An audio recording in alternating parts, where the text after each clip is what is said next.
Thank you everyone for joining us today, and welcome to the Systems Change Network Voter Education Forum on the California Ballot Initiatives. Welcome all. We're very excited about the 2012 election season, and there's a lot of important decisions that we're going to have to make at the ballot box this year. We believe at the Systems Change Network that an educated voter is the freest type of voter. And so voter education is very important to us all. Before we get started, I want to remind everyone that this is a voter education forum. And just like a live voter education forum where they often ask for no applause and to be quiet and all that sort of stuff, we're going to ask folks to keep the chat in the chat box down a little bit. We want an open mind, and we want to hear all of our representatives from the different campaigns on an equal footing. And so be cautious about chatting in the chat box. You can, of course, send messages directly to one another.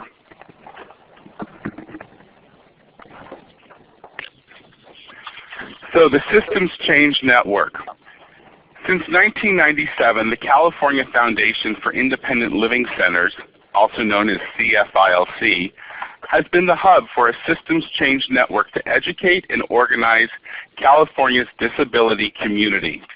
The Systems Change Network has had many organizing and advocacy successes, some of which include increasing the accessibility of polling places, increasing awareness about the lack of access to electronic voting machines, increasing access to airport shuttle services, homeless shelters, domestic violence shelters, housing, transportation, assistive technology, and durable medical equipment and medical supplies and healthcare.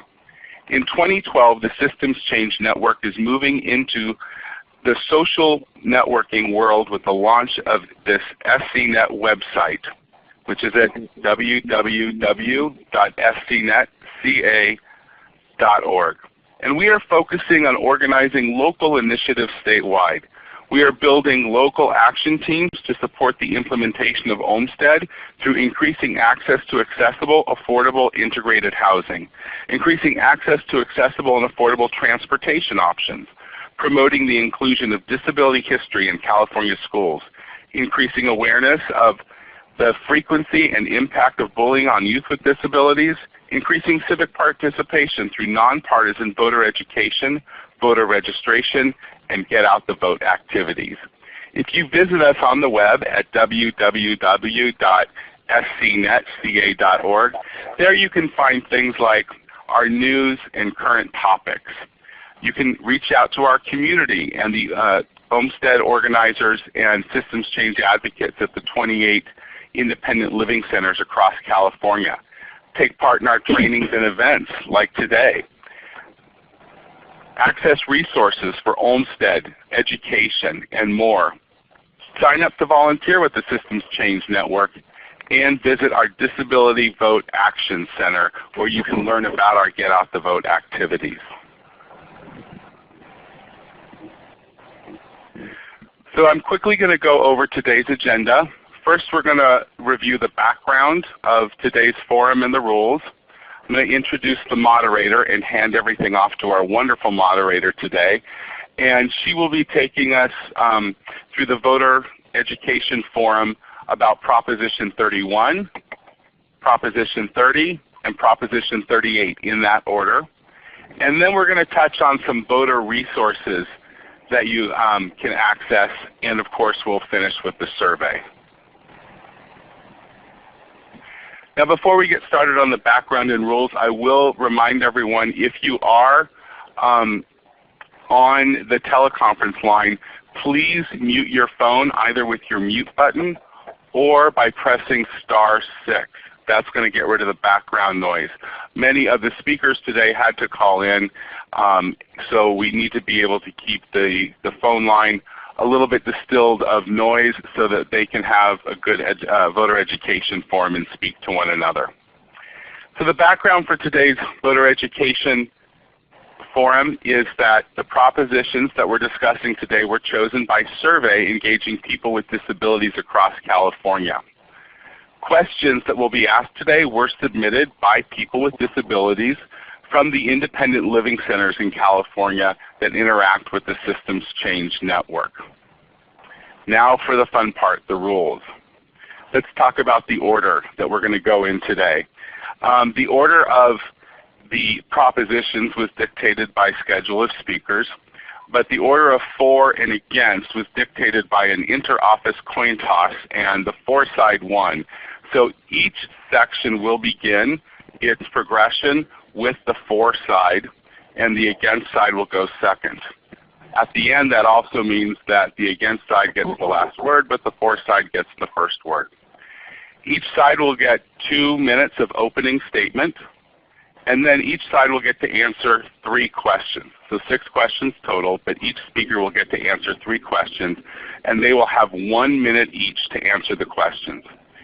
And then, of course, we'll have closing remarks from each side at 2 minutes each. There's no direct rebuttal. The closing remarks is the only time when folks can give any rebuttal to any comments made or any rebuttal that they want. So I'm very, very excited about today. This is our first webinar voter education forum in the Systems Change Network. And I want to, before I go forward, I'm also going to be the timekeeper for today. I will be keeping time on a stopwatch, and I will verbally say time. But also when I say time, we will go to this screen, and you will see that screen at the same time. So Suzanne Barba comes to us from the League of Women Voters, an organization with a fine history of nonpartisan voter activation. And she comes from the League of Women Voters California in the Eden area, which is Hayward, Castro Valley, San Leandro, and San Lorenzo in the East Bay of the San Francisco Bay Area. Suzanne, welcome.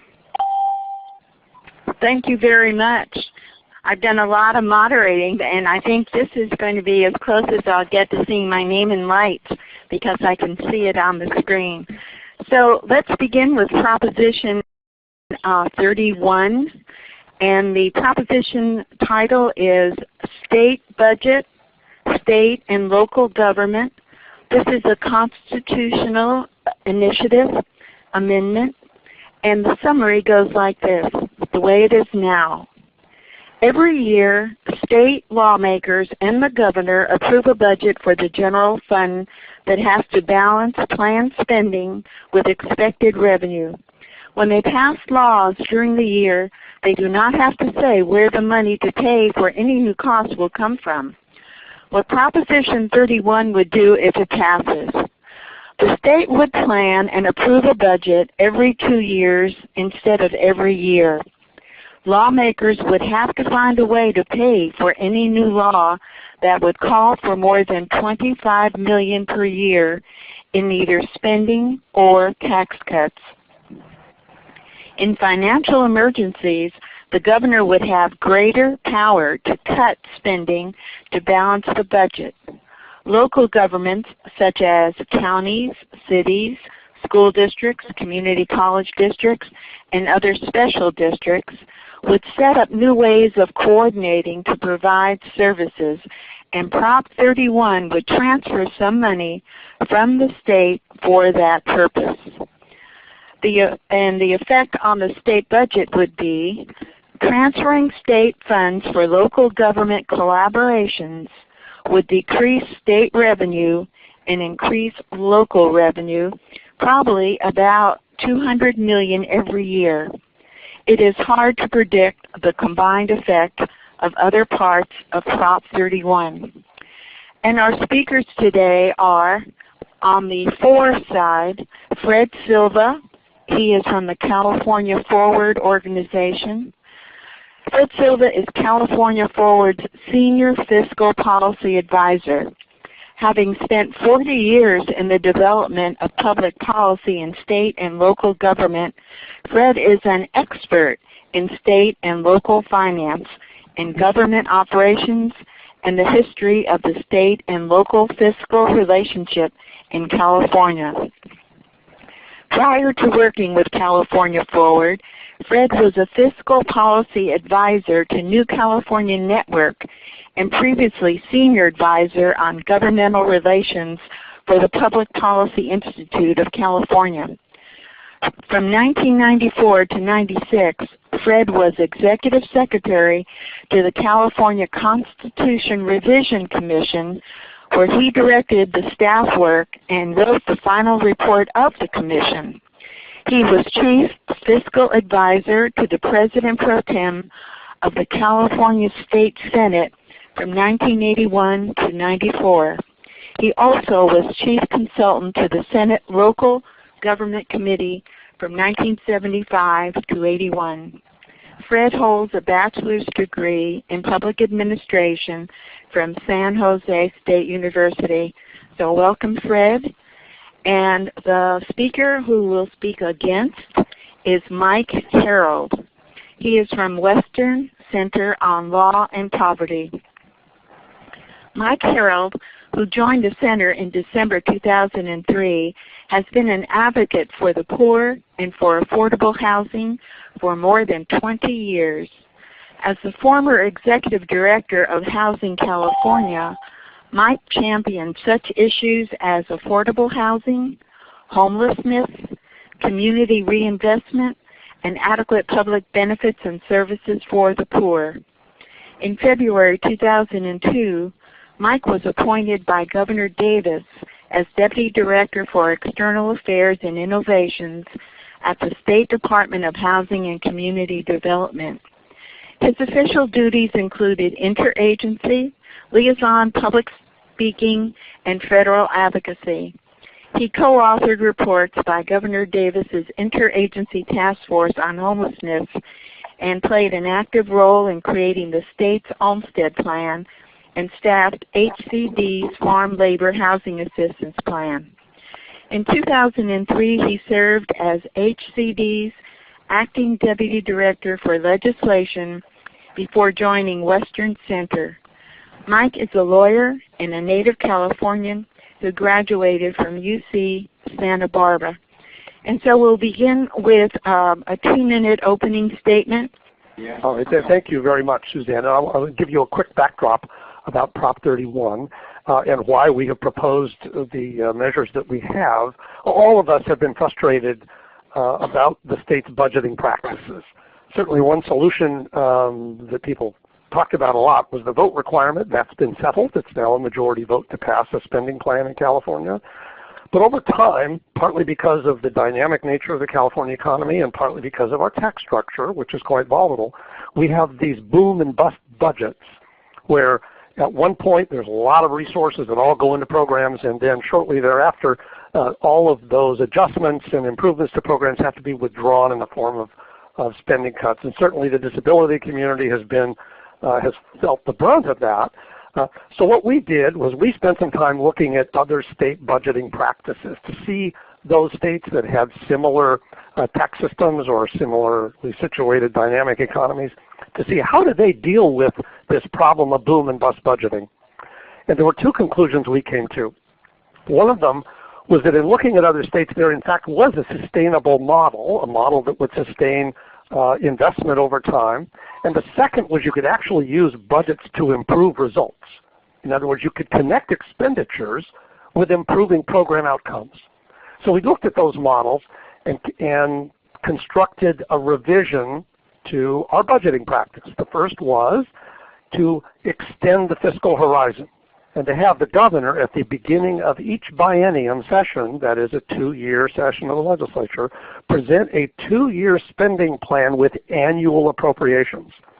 So if the governor comes in 2013 with a spending plan, he would have a spending plan for 2013-14 and one for 15-16. The idea is to set a course over a 2-year period for programs. The second part of that, which is even more important, is that we felt it was important to get departments and programs to connect their outcomes with budgeting. Thank you. Okay. Now we'll hear from Mike Harold on the against Proposition 31. Thank you very much for the opportunity to speak about this, and I have long admired the important work that the independent living centers do around California, and I think it's great that you guys are having this series now on educating the public about these important public policy matters. Fred, unfortunately, his measure's a little bit longer than 2 minutes, and so he didn't get to complete everything he would like to say. But let me just say that I think from our perspective, we do think that there are, as Fred was describing, there are some portions of Prop 31, perhaps the 2-year budgeting cycle, the performance reviews, there could potentially be merit to those. But I think when they're packaged together, though, with a number of other things, then it becomes problematic, especially when it's placed into the state constitution. And so what Prop 31 also does is, as a practical matter, is it's going to limit the size of the growth of state government going forward. It's going to require that any appropriation larger than $25 million will have to be paid for with either a new tax, some new revenue, or by reducing current program expenditures in another program and transferring them to the new program or to the new expenditure. So this limit is different than the one that has worked in Congress for many years in one very important respect, and I think it's very critical that you understand that this provision would require a 2/3 vote to increase revenue, because that's what our state constitution requires. But in Congress, it's only a majority vote to raise revenue. So that's a disparity in the way that this would apply. As a practical matter, we know that taxes are very hard to approve in our state, all but impossible right now in the California legislature. So the effect of Prop 31 could be that we have no program growth, or we have to steal from other programs. Thank you. Okay, those were our opening remarks, and now for the first question, and it will be for Mr. Silva. Seniors and people with disabilities have been subject to proposed budget cuts by the governor to vital programs and services like in-home service support or support service. In the proposed 2-year budget cycle, how would these programs and budget cuts be protected from mid-year cuts by the governor's new executive power? Mr. Silva? Two elements to that. One of them, as Mike indicated earlier, that there's a difference between a brand new program and an existing program. And the programs that you just identified for independent living, in-home supported services, and others, any reduction that was made during this recession could be replaced without meeting this obligation to finance additional spending. Any appropriation to an existing program for program growth, for program caseload, is not subject to the pay-go requirement. The second issue that you mentioned is the one of the governor's authority. What we thought was important was to close the loop in the Prop 58 requirement that went in 2004 that says that the governor in a fiscal emergency presents a plan to the legislature. And what our question was, what happens if the legislature does nothing? In other words, doesn't enact any legislation, which by the way is with a majority vote, then the governor does have some power to do reductions. But the way that is staged is that the legislature passes a bill to do it. And as we thank you. And as we remember, these responses to questions are only 1 minute, so they are challenging. And the next one goes to Mr. Harold, and his first question is: this year we saw the governor attempt to propose a 20% cut to in-home service support services, which led to a lawsuit and a court injunction. Finally, the purpose cut was negotiated down to about 3.5%. Many people with disabilities and the aging rely on IHSS to live independently in the community. Wouldn't the 2-year budget proposed in Prop 31 help protect funding for these vital services? And if so, how?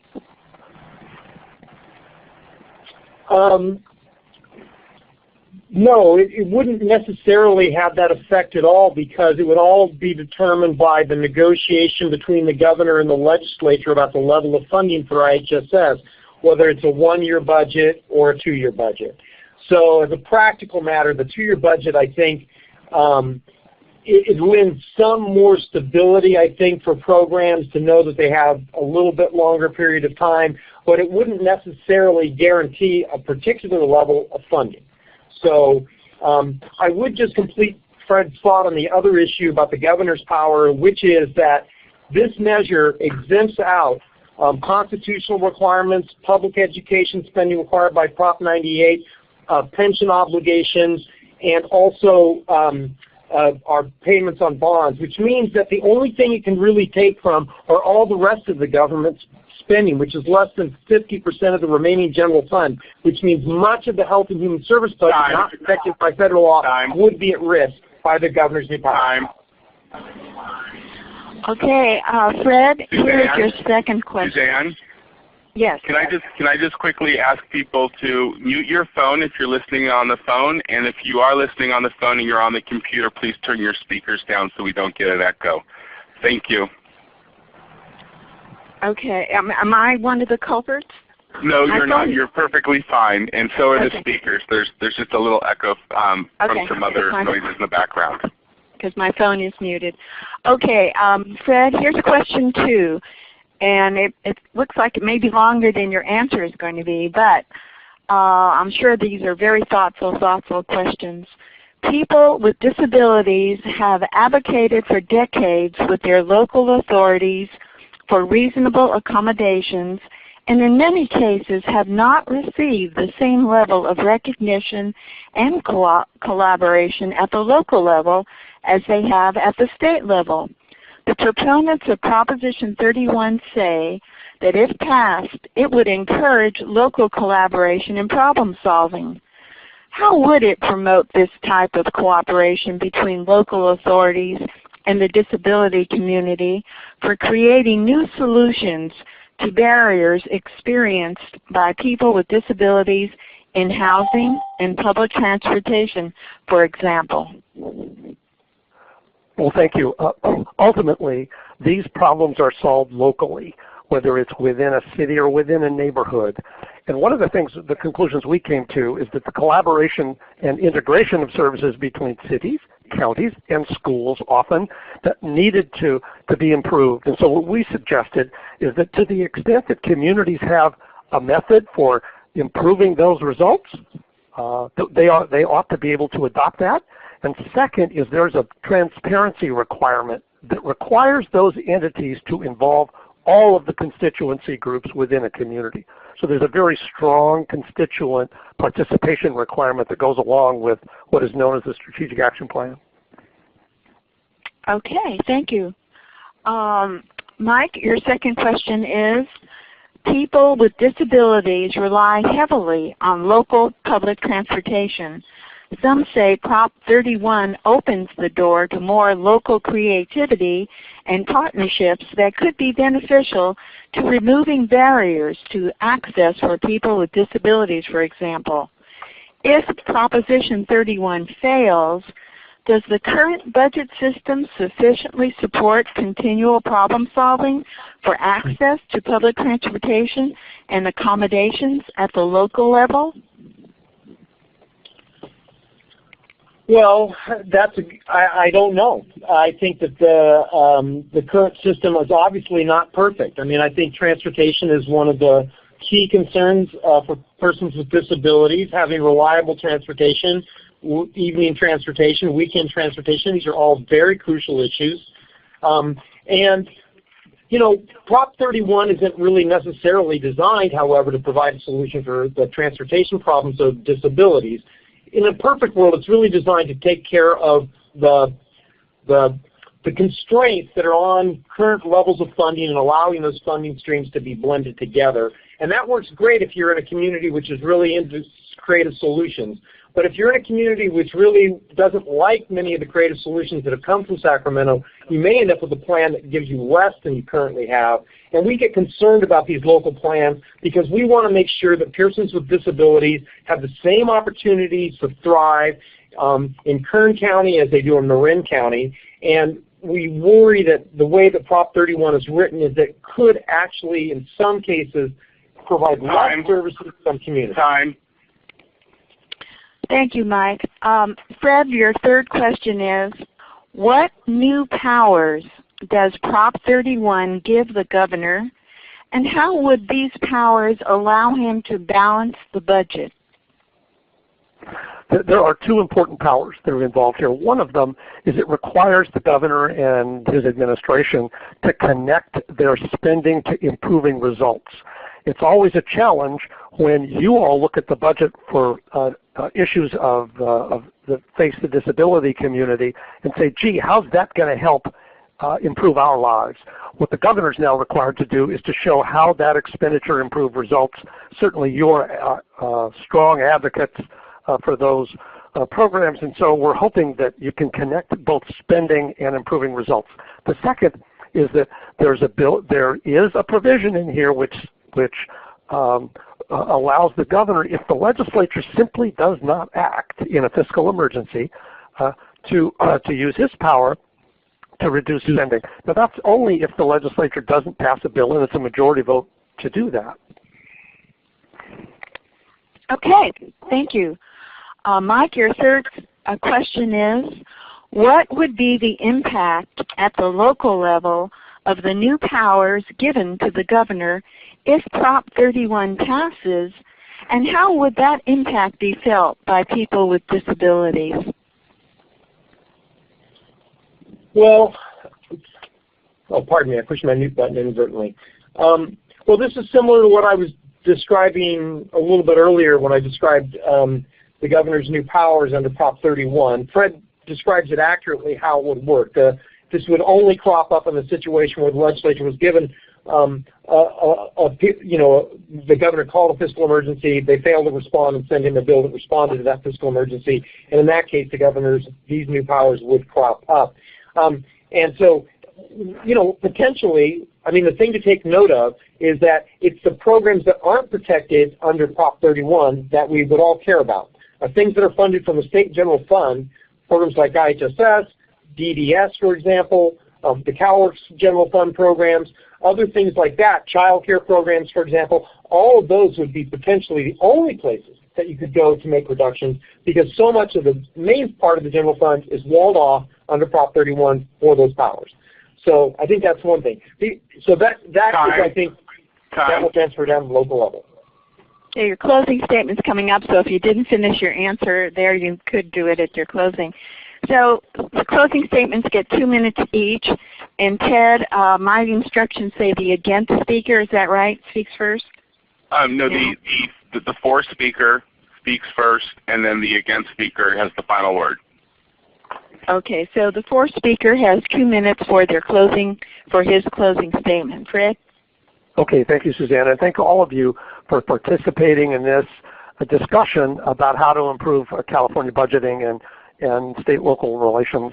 I want to make 2 points. One of them is, as I said at the outset, we've got to restructure the way in which we make fiscal decisions. And it isn't just about how we achieve fiscal balance and what program gets cut and which program gets augmented, but rather how do we spend our resources in order to get value for money spent, and how can we use it to improve results, which we think is extraordinarily important, particularly in our health and social services sectors.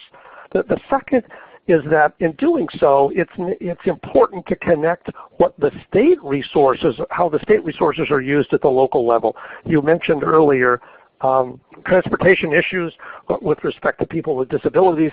Certainly you all have an interest in collaboration and integration of services between the county, the local transportation entities, which may also be the county, and cities, and how those services are delivered. We think that additional flexibility in order to improve services is really important here.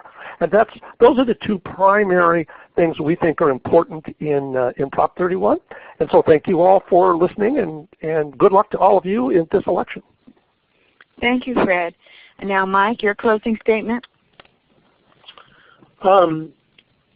Mr. Silva, Fred, who's a respected colleague of mine, the people who brought this measure to the ballot are very well-meaning, and Fred is completely sincere in his belief that that the state needs significant budget reform. And some of the reforms that he is discussing, such as performance budgeting, we actually think have merit, and we think can be done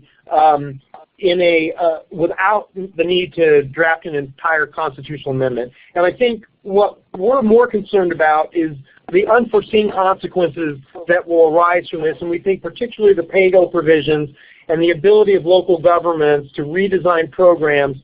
While I know the best intentions of the California Forward and the Prop 31 proponents are that those would be improvements, there's nothing in Prop 31 that actually can guarantee that. And in fact, I think there are many that are concerned that, for example, some communities, for example, could get rid of environmental laws or reduce those in some way that would actually make things less protected than they are now. So I think it's those kind of unforeseen consequences that we worry about. We've seen a series of measures put on the ballot in recent years, trying to change the rules of government all the time. I'm not sure that over the course of that we've actually improved the way that the government functions. And by the way, this would actually impose on the voters another a vote on a spending cap. This would be our fourth spending cap as a state. We keep messing with the state constitution and trying to change it.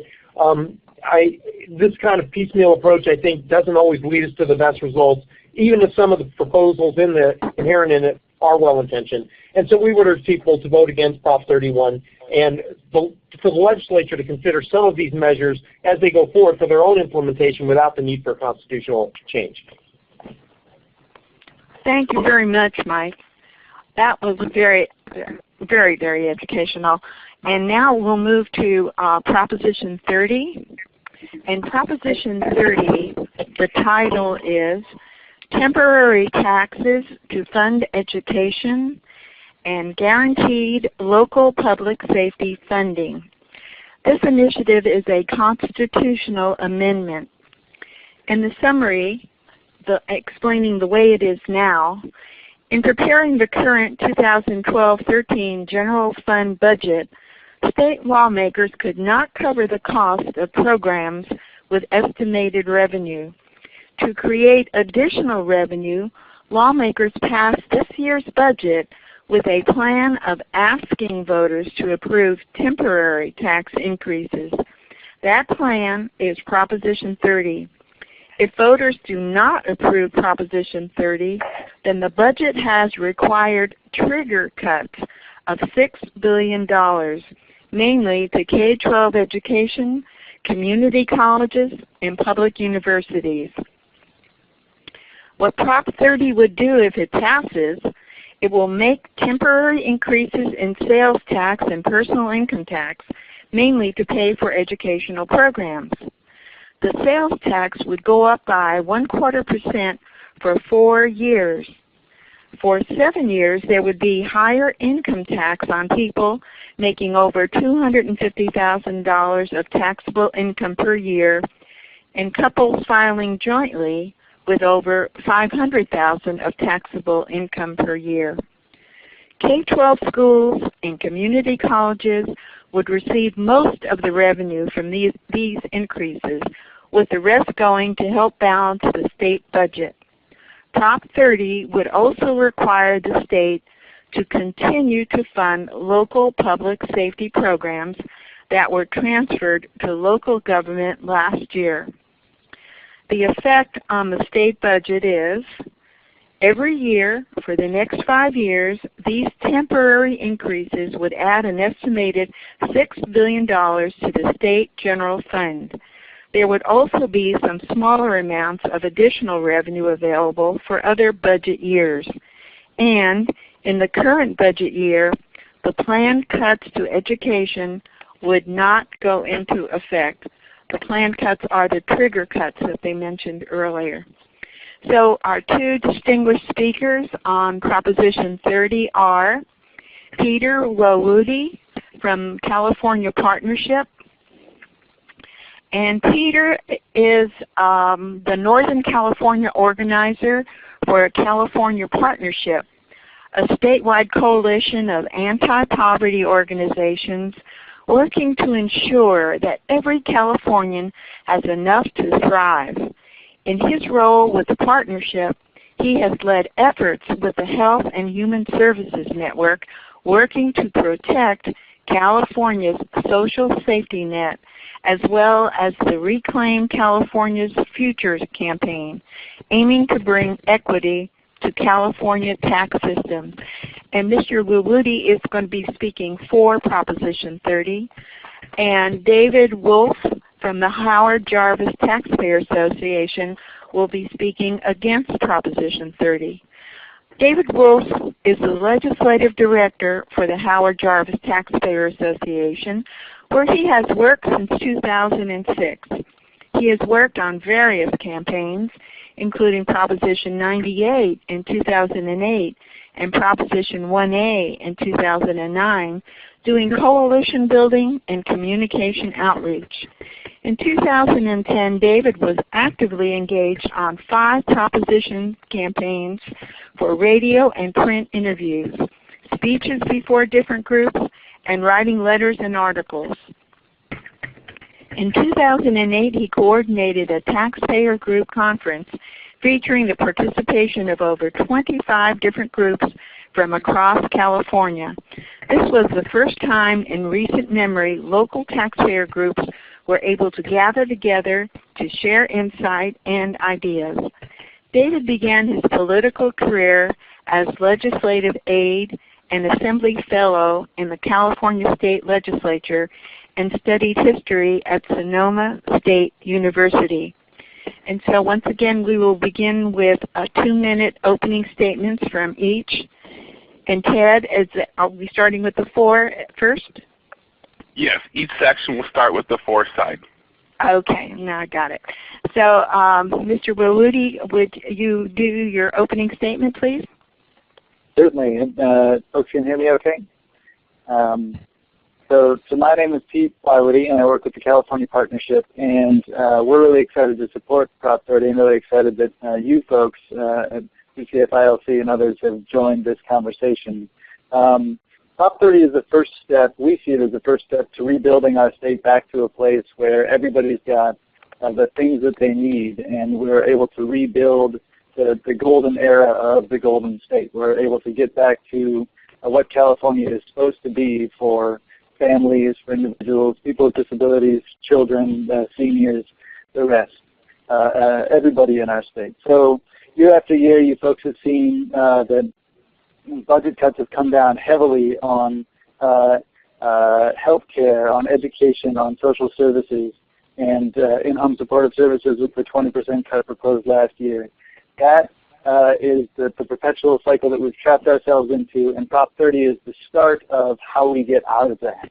Meanwhile, the wealthiest Californians have been making more money and paying less taxes and contributing less to all the social systems that keep our state free. So what does it do? It raises income taxes on the wealthiest Californians, those couples making over $500,000 a year, and adds a little bit of it on the sales tax. And that money goes towards education and frees up money in the state budget to pay for other services that we care about.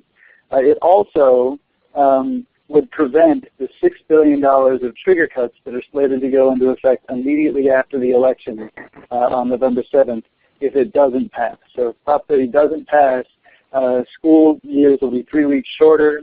A number of college funding, college tuition would immediately go way up, and we'd be put in a position where the state of California is stuck with the narrative of austerity and Time. Thank you. Thank you, Peter. Mr. Wolf, you have your 2-minute opening statement. Yeah, thank you very much. And first of all, just by way of introduction, and thank you for that. Just by way of introduction, it's worth noting I do have cerebral palsy, and this is obviously a community, the disabled community, that I care a lot about. I've known both Peter and Christina Mills for a number of years, and it's good to be on the call here with both of you guys and talking about No on Prop 30. So with that, what does Prop 30 do and what does it not do? First of all, this is not a temporary tax increase. This is in place for a long time. Income taxes that are in place for 7 years, impacting individuals making as little as $250,000 a year and up. This is not a millionaire's tax. It impacts people making very little money comparatively. And it's worth noting that it impacts small businesses in particularly, in that most small business income is not filed under corporate tax returns but personal income tax. In that most small businesses, most family-owned businesses are going to pay this money right out of their pockets, and it's not hard to get to $250,000 if you own a small business. It's also worth noting for the sake of this call that there is no new money for education funding in Proposition 30. There will be no new money that goes to the schools. There will be some money to pay off deferrals and other things related to Proposition 98, but schools will get no new money, and disability programs, career technical education programs within Proposition, within our schools will get no new money under Proposition 30. I'll talk a little bit later about some of the wasteful spending and some of the ways we can better prioritize our resources in the state of California to explain why we don't need a quarter-cent sales tax increase and 3 new income tax bracket tax hikes. But the fact remains, second highest income tax in the nation, highest sales tax in the nation already. Prop 30 only adds to those figures, and we would argue we just simply can't afford it with a 10.8% unemployment rate and 2 million Californians. Time. Perfect. Great, thank you. And now we'll move on to the questions. And the question for Peter is the first one, and these are only 1-minute answers, so I apologize for that. But recently, the governor proposed moving the already declining funds for disabled student services to large block grants for community colleges that could conceivably be used by the college administration for other budget line items. This funding provides important accommodations for students with disabilities to continue and finish their studies. If Prop 30 were to pass, would students with disabilities be assured that the governor could not move funding it generates for community college and put DSPS funding in danger again? So this is an excellent question. So if Proposition 30 passes, as we talked about, the money goes to education funding, and 11% of that would go to community colleges, which, as we know, have been cut deeper and deeper over the past several years. If Prop 30 fails, then as we talked about, deep cuts are going to go into effect to K-12 and community colleges and other higher ed institutions. We know that DSPS has suffered incredibly deep cuts over the past several years. It's suffering 40% of system-wide disability services. So think about if community colleges get deeply cut again, what's going to be on the chopping block, at the top of the chopping block. If we're underfunding, we are underfunding disability services in community colleges already. If these deep cuts go through, then we'll be forced into underfunding them again. Prop 30 is a chance to fill the coffers of community colleges so that they can support the important programs like disability services and all the other programs that community colleges. Time. Thank you, David. The next question for Peter. What are the top 3 K-12 education programs that you believe could be impacted if Proposition 30 is improved? Suzanne? Suzanne? I'm confused. That was Peter. Your next that question is actually for David. It's okay. Oh, okay. Do you want to go ahead and read it again for David? Okay. What are the top 3 K-12 education programs that you believe could be impacted if Proposition 30 is approved? Oh, I'm sorry. That one is under the Peters group. Right. You should go to David's first question. Starts with, as we have discussed, funding for... Oh, I'm sorry. I thought I had. That's okay. I'm sorry. Okay, this is the question for David.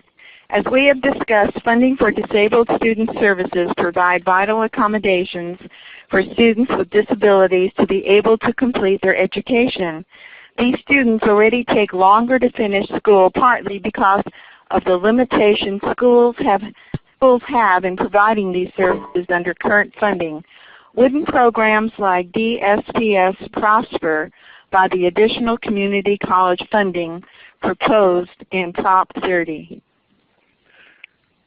Not necessarily. I think they would prosper more if we spent our resources as a state better. I'll just bring up some examples. High-speed rail, for instance, we authorized $6 billion worth of money earlier this year to build a high-speed rail line, not a usable segment, between the cities of Bakersfield and Merced at a cost to taxpayers each and every year, interest costs of $300 million a year. That comes right out of the general fund the minute those bonds are sold. Now, we have a $90 billion budget, more revenue by far than any other state in the union, yet we're spending $300 million a year to build not a usable segment of high-speed rail line, but a track that's not even electrified between the cities of Bakersfield and Merced. I would argue that we need to prioritize our resources better in order to ensure that there are programs and funding for individuals in the disabled community, that IEPs are represented fairly and adequately within our school system, and we have the money to implement those resources for individuals. Thanks. Okay, and then to go back to the question for Peter, what are the top 3 K-12 education programs that you believe could be impacted if Prop 30 is approved? Yeah, so we could talk about special education and access and accommodations for students with special needs, and we could talk about access to art and school programs and athletics and things like that. But I think we in favor of the Prop 30 campaign, we're stuck in this situation now where we have to fight each other for the top 3 programs, whether that's in the schools or outside of them, and in-home supportive services or CalWorks or these other programs. That we are stuck in a frame because there's so little money coming into the system that we have to pit one program against another. What Prop 30 does is brings more money into the system, allows us to backfill and stop some of the deep budget cuts we've been experiencing, and so we don't have to be put in that situation where this program gets prioritized over that. We actually fulfill all the programs that keep Californians healthy and happy and safe. Thank you. The next question for Peter. What are the top 3 ways taxpayers will be impacted by Prop 30 if it passes?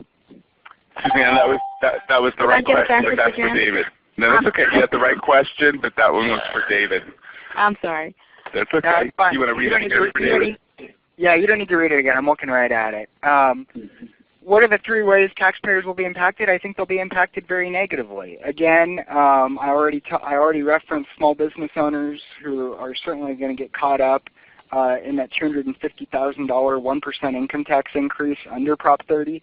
The sales tax increase of 1/4 cent is also in play. Again, we have the highest sales tax in the nation by far, and Prop 30 only adds to that. And I think, listen, we have 10.8% unemployed, 2 million Californians out of work, 4 million Californians underemployed, individuals that want a full-time job who might be working part-time, for instance, who can't get a job. 1 million of those individuals have been out of work for at least a year.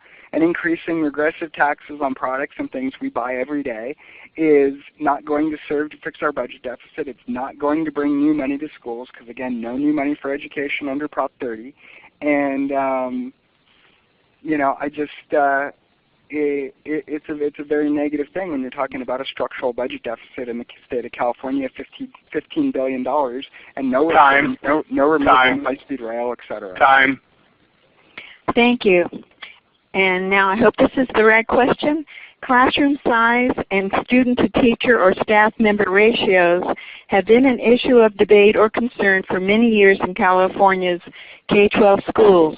Students with disabilities in the special education departments of these schools are often in need of increased staff time, do reasonable accommodations for students or teachers' preparation time for IEPs, individual education plans required by law. If passed, how do we know if Proposition 30 will provide more funding to special education departments that are already behind in serving their student populations? Absolutely, really important question. So again, Prop 30 brings in $9 billion in the first year and $6 billion every year after that, and puts that money towards the education spending. So if it doesn't pass, think about what happens to special education accounts that are already, as we know, are very depleted and will land at the top of the chopping block. Again, $6 billion in cuts would go into effect immediately on November 7th. shortening the school year by 3 weeks, and putting school districts in a place where they have to decide what they're going to cut. And special education programs, as we know, climb to the top of that list in a lot of school districts. So if Prop 30 passes, it's the only chance that we've got to first say, no, this can't go on anymore. We need to refund our public institutions like schools and social services, and then we get to start the conversation about how we direct those funds in the future. If it doesn't pass, then we can guarantee special education will be passed. Time. Okay, Ted is a really tough taskmaster, isn't he? That's all right. I'm not going to be Jim Blair today.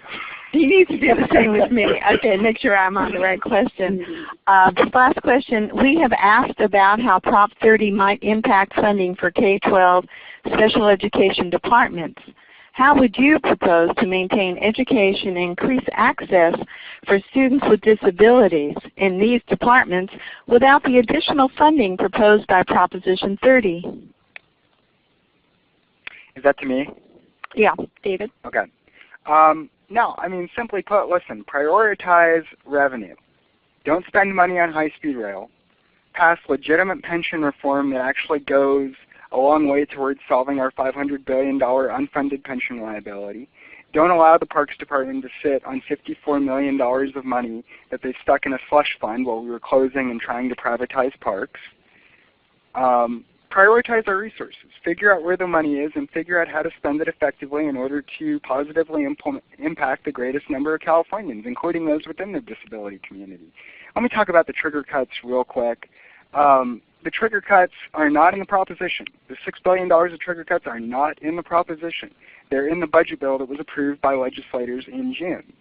And listen, they don't have to make those trigger cuts. The legislature can come together in December and pass a budget on a majority vote that preserves funding for education if that's what they choose to do and that's how they want to prioritize that money. Time. Trigger cuts don't have Time.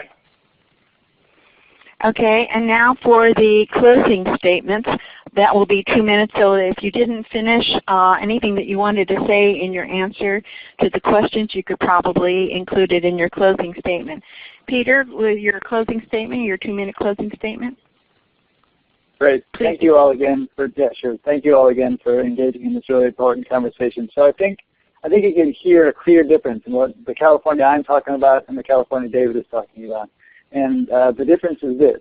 If we fund our institutions, that's how we get back to a state where all of our people are taken care of, where we're able to lower the unemployment rate, where we're able to build back our schools from 48th in the nation back to first, where people are able to attend higher education, where we're able to stand on the proud shoulders of the folks in the disability movement in California who have created important institutions and built the programs that make California a place that people with disabilities are able to thrive and succeed. So David talks a lot about that.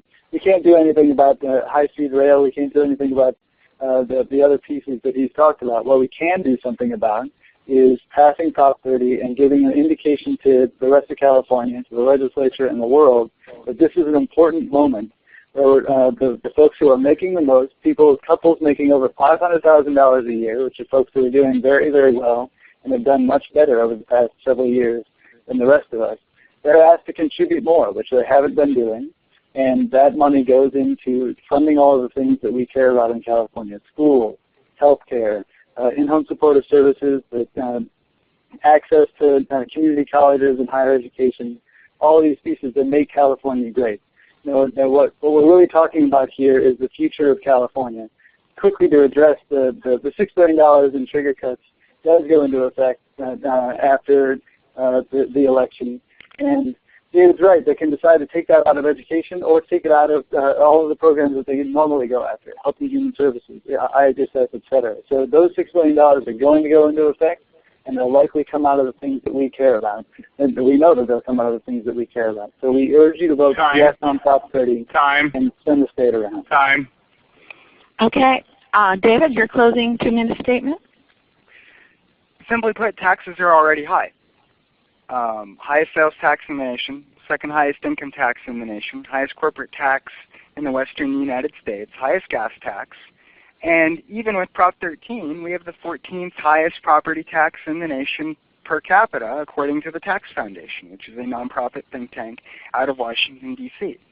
You can't get more blood out of the turnip. And we haven't dealt with waste, fraud, and abuse. Let's talk about IHSS. There was a program in place to implement fingerprinting for IHSS recipients that was repealed.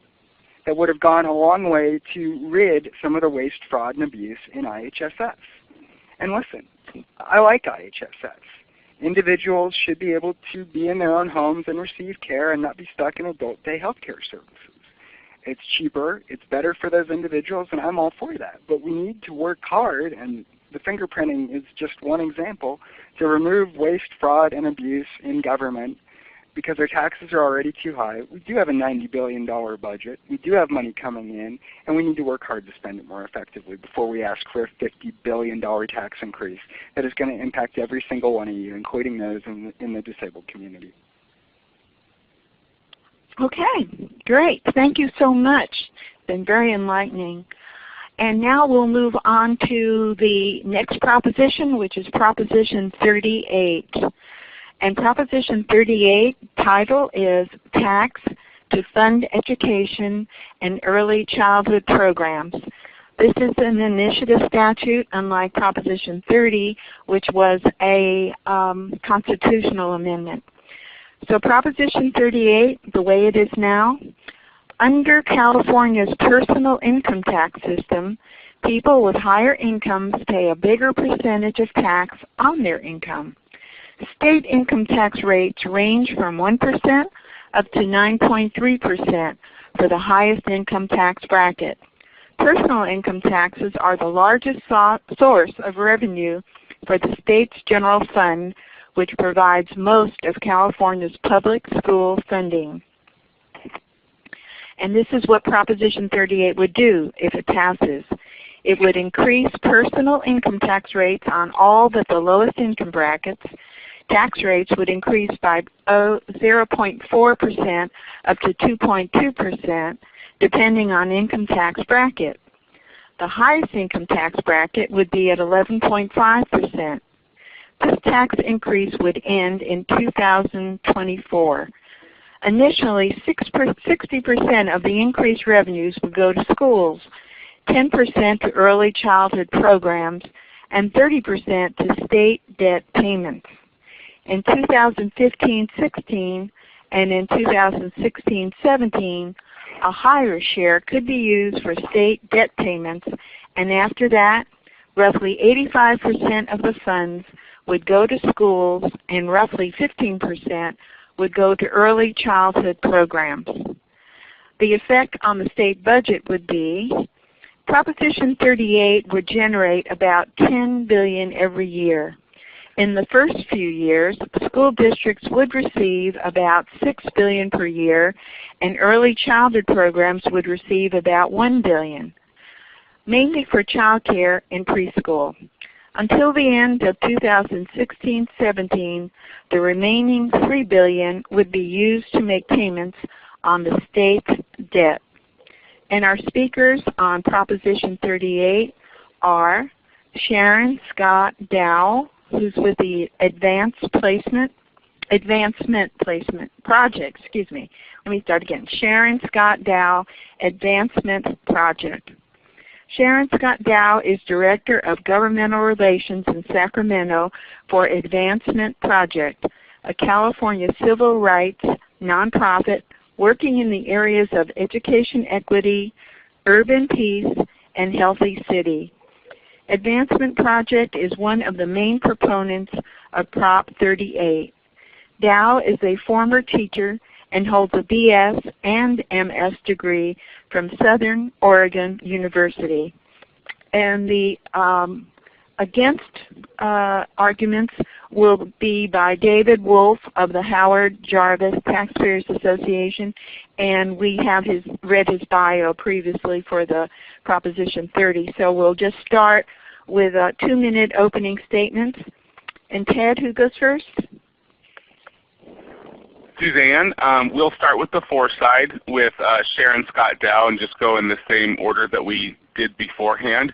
I do want to point out that I just realized a mistake on the slide.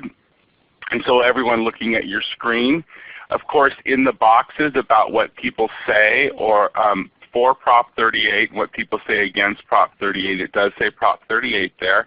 But at the very top of the screen, it accidentally says Prop 31. We are talking about Proposition 38. I just want to make that very, very clear to everyone. All right, thank you very much. And you're going to start with Sharon.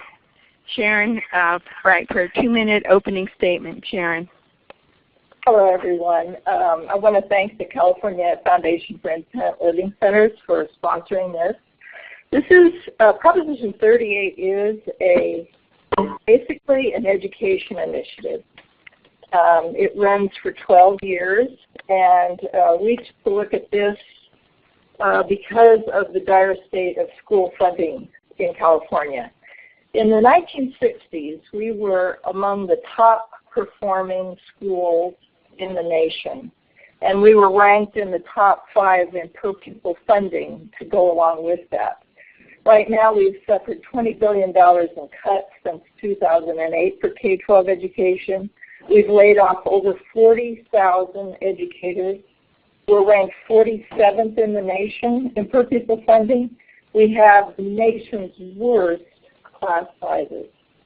And I think you can also look at things like counselor ratios, school nurse ratios, librarians, and even administrator ratios. We're the worst administrator ratio in the nation if you want to look at teacher evaluations. So, as said before, this raises $10 billion to $12 billion a year for K-12 education. And this amount grows slightly over time because the per capita personal income grows over time. But during the first 4 years, we give 30% of this money to the state's general funds for other priorities that are really, really critical in this budgetary problem time that we have. So by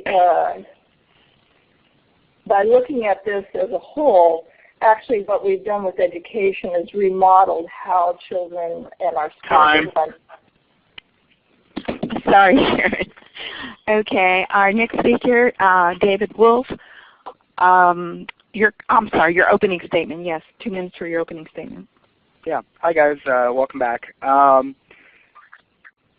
Let's talk about income tax volatility here for a second. Okay, it's easy to talk about soaking the rich, soaking that Occupy Now, top 1% crowd, and going after them. But here's what happens in both Prop 30 and Prop 38. The top 1% of income earners in the state of California, the top 144,000 taxpayers, pay 37% of the total income tax revenue the state receives. 37% from 144,000 individuals and families. Okay? Now these are wealthy individuals, and they're upwardly mobile. And what happens when you tax them? They tend to leave, and they go to Nevada, and they go to Texas, and they go to Florida, where there is no income tax, because they can. And that means less money for the rest of us. That means less money for community colleges. It means less money for IHSS. It means less money for disability programs. It means less money for those individuals. And Prop 38, like Prop 30, not only does it go after rich people, quote unquote, but it goes after everybody, in that if you make over $7,300 a year, you will be paying higher income taxes, ranging from 0.4% all the way to 2.2% if you make over $2.5 million a year. And again, can we afford to pass higher taxes on individuals in California with a 10.8% unemployment rate? And I would argue we cannot. Okay, thank you very much. Sharon, your first question is, Prop 38 proposes increased revenue to school districts with 10% of this increased revenue going to early childhood programs. The regional centers in California offer these programs for children with disabilities, often contracted through local school districts. Will the money raised by Proposition 38 include funding for early childhood programs for children with disabilities? I want to correct the question because during the first 4 years, 10% of the total amount goes to early care and education. In the last 8 years of the initiative, 15% of the entire initiative money raised goes to early care and education. And yes, it does go to children with disabilities. Let's see. What we estimate, given the income that would be coming in, is 90,000 additional disadvantaged children would gain access to high-quality preschool, and an additional 10,000 of high at-risk children under 3 would gain access to a new program called California Early Head Start. It's modeled after the federal Head Start, except it doesn't have the paperwork. So with all of the cuts, we've had 30% cuts in early care and education. This would really try to wipe that out. And by 2000. Thank you, Sharon. David, your first question, 1-minute reply. Early childhood programs, especially those for children with disabilities, find themselves often at odds with other programs fighting for funding. Studies show more and more that the earlier education begins, the better it is for all our students. If Prop 38 is not approved, what other options exist in our current state budget to fund early childhood education? It's a good question. I mean, I was fully mainstreamed at 5 years old. I had parents that fought like the Dickens to make sure that I received the appropriate care, the appropriate IEPs that I needed in order to be successful. And I wouldn't be here talking to you without them and without that advocacy. So there's no doubt that money and parental involvement is crucial in ensuring that there are resources for those in the disabled community. Again, I think it's a question of priorities. We have a $90 billion budget. We have adult day health services. We have independent living centers. We have the programs already in place, but you have competing interests. You have Prop 98, for instance, that dictates 40% of the budget go to fund education programs. You have Medicare, a federal program that we can't control that takes another 20% of the budget. You have bond and pension debt takes 12% of the budget. There's a lot of priorities out there. Sorry, David. Sharon, your second question is, with a 1-minute response. Prop 38 is in competition with Prop 30 over being enacted if they both pass. If Proposition 30 is not approved, it will trigger deep budget cuts. And if Prop 38 is approved, while it is intended to fund education, it has provisions that allow its revenue to be used for state debt payments. In the scenario that Prop 30 fails and 38 wins, where would the money go? To education or to pay off debts? Well, I'm assuming that this question is asking about the 30% debt relief, so I'm going to answer it that way. The $12 billion that Proposition 38 provides the general fund pays the debt on bonds, on K University facility school bonds.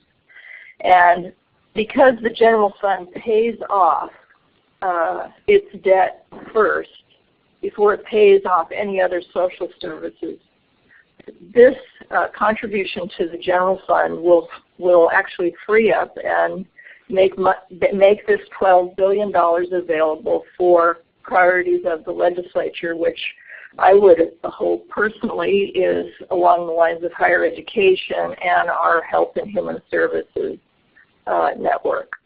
So that's an infusion of money that can be used by the legislature to fill in the gaps that they're facing right now. And it's a 4-year contribution to help stabilize the state. Time. Thank you. David, your second 1-minute question. There are 2 ballot initiatives on the 2012 California ballot that seek to increase tax revenues to fund education, Prop 30 and Prop 38. According to the California Constitution, if both propositions are approved by voters, the one that receives the most votes will go into effect. How does the revenue stream proposed by Prop 38 differ from the one proposed by Prop 30? Wouldn't the same programs in Prop 38 be funded by Prop 30? I want to come back and first of all, that is correct. The one with the highest number of votes between 30 and 38 would take effect if both passed. But I want to come back and I actually want to lend Sharon a hand here for a second. It is true we're opposed to both Proposition 30 and 38, but there is a lot to like about Proposition 38. For instance, as I said earlier, Prop 30 provides no new money for education, whereas Proposition 30 would provide all sorts of new money into the classroom. Now, the way it's structured is a little bit weird and could lead to some structural budget problems, but the fact remains there would be more money in the classroom if Proposition 38 passes. Also, there's no trigger cuts in Prop 38, and I think this is important too. For the simple reason that students and those in the disability community won't be held hostage with a vote for Proposition 38. The $6 billion in trigger cuts, which impact so many of us, won't have to happen if Proposition 38 passes. And I think coming back to the decreasing slide of general time. Well, can I help Sharon out a little bit more? I'm not Go ahead, David. Yeah, let me just make one last point regarding the bond debt. And that's Ted is the timekeeper. Okay. Okay. Let me just make, Ted, if it's all right, one more point, because I think bond debt is an important issue here in the state of California, and Sharon's right. 8% of the general fund budget currently goes to pay off bond debt, and that is money that can't go to other programs. So to the extent we can pay bond debt off quicker, there will be more money for IHSS and programs for those within the disability community. It doesn't mean I'm sitting here supporting Prop 38 because it's an income tax increase on everybody. But I think those are some of the important distinctions that need to be referenced between Prop 30 and 38. So we do need to move forward with our schedule. Well, go ahead. I just wanted to get that out. So. Okay, Sharon, your third question. Early in today's forum, we asked about IEPs, individual education plans, and many students with disabilities report low performance in their schools regarding the completion and implementation of the IEPs, mostly due to an increasing student-to-teacher ratio. If voters choose to approve the funding in Proposition 38, how will it increase IEP performance for students with disabilities? Well, an estimated $10 billion would go to K-12 annually over the life of this initiative, with $12 billion toward the end of the initiative. With that, the initiative spells out that all of the money for the K-12 portion of the initiative goes to the school where the child actually attends school. It has to be spent at that school, and the initiative further references that it can be spent on class size and things like tutoring, school nurses, longer school days, after-school programs, communication engagement with parents. So the main idea here is parents, the initiative structures it so parents and students at the high school level can give input into how this money is spent. And I would assume that the disability community would also stand up and speak about what they want in the school. So I would imagine class size would be an important thing. Thank you. And now, let's see, the third question.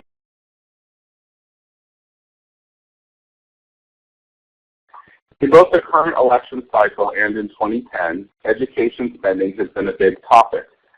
Some say the spending is too top-heavy in Sacramento, keeping money from the classroom. And some say we need Sacramento to be a watchdog on the spending of the local school districts.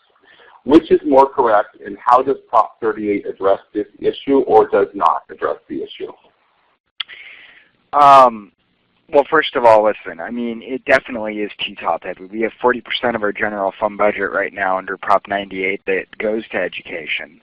And, you know, I am a strong believer in local control. I think, you know, money that is funneled down from the state to the school districts The authority should be given to superintendents, administrators, and teachers in order to be able to spend that money effectively. And again, obviously we're opposed to Prop 38 because it represents a massive income tax increase. But to the extent, unlike Prop 30, that Prop 38 money goes into the classroom, I think you'll have more of that local control available than perhaps you would under Prop 30, which provides no new money for the schools. All right. Is that the end of your answer? Because you're under the 10 seconds left. That's fine. Yeah. All right. Okay, and now we're going to move to closing remarks. And we'll begin with Sharon. And Sharon, you have 2 minutes. Thank you so much for holding this forum. Proposition 38 is the only education initiative on the ballot that guarantees that new education dollars go straight to every local school and must be used to restore education cuts. It restores all the budget cuts so schools can rehire teachers, provide a well-rounded education that includes class size reduction, art, music, physical education, sciences, technical education, and college preparation. It prohibits Sacramento politicians from touching the new education funds raised by the initiative so that it all goes per student directly to local schools. It guarantees local control. It requires input from parents and teachers to decide how the money is spent before the school board makes the final decision. All new funds going to each school must be spent at the school to improve student results. And for the first 4 years of the initiative, it spends $12 billion a year to help the general fund with health and human service issues and higher education, which are all priorities. Thanks so much for having us today. All right. Thank you very much for joining us today, Sharon. And now we're going to move to the final remarks for David on the no side or on the against side of Prop 38. David, you can begin at any time. Okay. Ted, thank you so much. And to everybody listening to this, thank you so much for having me on today and allowing us being Howard Jarvis Taxpayers Association to articulate our views on Prop 30 and 38. Let's understand what this is. Prop 38 is an income tax increase that is going to impact every single Californian in the sense that if you make over $7,300 a year, you are going to pay higher taxes ranging from 0.4% of your income all the way up to 2.2%. And this comes at a time when we have the second highest income tax in the state of California. It's also worth noting Prop 38, if it passes, will create a massive budget hole in the sense that it's layered in on top of Prop 98's education funding. Right now, 40% of the budget under Prop 98 does go to education funding. Any taxes increased by Prop 98 will only increase that 40% threshold. And so what, 50, 55%, 60% of the budget going to education, when does it stop? And I think we need to be prudent given the funding priorities that we have as a state, that we're working to spend our money effectively. And I think Prop 38 only would add to the structural budget deficit problems that we're facing and might lead to more difficult challenges for the legislature in the future. But thank you very, very much for your time, and I'm going to wrap us up here and remind you that there are resources available for you to learn more about the ballot initiatives and to make an educated vote in the 2012 election cycle. You can go to the California Secretary of State's website. The online voter guide is www.voterguide.sos.ca.gov. Also, the League of Women Voters put out the Easy Voter Guide, and that's just www.easyvoterguide.org. And remember, an educated voter is the freest voter. Today's webinar will be archived, and it's recorded and will be archived and will be available in 3 to 5 business days. It'll be available on the SCNet YouTube channel, or you can go to www.scnetca.org and click onto our Disability Vote Action Center. And remember, the Systems Change Network is organizing on the web. You can pick us up on Facebook. We're called SCNet on Facebook, Twitter, @SCNetwork, and we have a Yelp account where we Yelp about accessibility of accommodations, public accommodations in businesses, and that's SCNetCA. Thank you for participating in today's webinar. We would appreciate if you would share your experience with us by completing the survey. Your feedback is highly valued and participation is greatly appreciated for our future webinar opportunities.